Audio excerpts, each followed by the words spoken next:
खेड तालुका आहे, आपल्या सर्वांना माहिती असेल, नाशिक पुणे हायवेवर.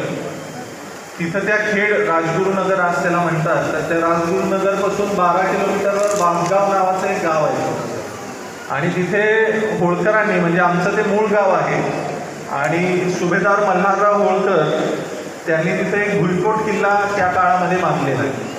त्या भुईकोट किल्ल्यामध्ये महाराजा यशवंतराव होळकर प्रथम यांचा जन्मसुद्धा झालेला आहे आणि बऱ्याचशाच आमच्या फॅमिलीच्या लोकांचं तिथं वास्तव्य राहिलं. पण दुर्दैवाने गेल्या काही वर्षात त्या किल्ल्याची दुर्दशा झाली, त्याच्याकडे दुर्लक्ष केलं गेलं किंवा दुर्लक्षित राहिला. तर तो किल्ला संवर्धित व्हावा, त्या किल्ल्याचं महत्त्व पटावं, कारण त्या परिसरामध्ये टुरिझमच्या पॉईंट ऑफ व्ह्यूने सुद्धा तो किल्ला फार महत्त्वाचा आहे. पुण्यापासून जवळ आहे, आपण सिंहगडला जातो, राजगडला जातो, पुरंदर आहे, तसाच हा वाघगावचा किल्ला आहे. तर तो जर उद्या पिक्चरमध्ये आला तर त्याच्यामुळे पर्यटन वाढेल, आपल्या सगळ्यांसाठी एक चांगलं स्थान तिथं निर्मित होईल. म्हणून आम्ही प्रत्येक वर्षी 6 जानेवारीला तिथं महाराजा यशवंतराव होळकर प्रथम यांचा राज्याभिषेक सोहळा घेतो. आता राज्याभिषेक सोहळा का, तर छत्रपती शिवाजी महाराज हे स्वतः छत्रपती झाले, राज्याभिषेक करून घेतला आणि आपल्याला हिंदवी स्वराज्य दिलं.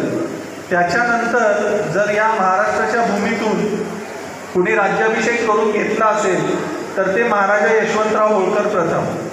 त्यांनी स्वतः राज्याभिषेक करून घेऊन नंतरच्या काळामध्ये ते उत्तर हिंदुस्थानामध्ये एक सार्वभौम होळकर राज्य त्यांनी उभं केलं. म्हणून हा 6 जानेवारीचा राज्याभिषेक दिवस महत्त्वाचा आहे, कारण अत्यंत, तुम्ही जर त्यांचं चरित्र वाचलं तर अत्यंत सामान्य परिस्थितीतून त्यांनी ते सार्वभौम राज्य निर्माण केलं आणि ते आपल्या सगळ्यांना प्रेरणा देतं की आपण किती जरी कठीण प्रसंगात असलो तर आपण मोठ्यातलं मोठं काम करू शकतो.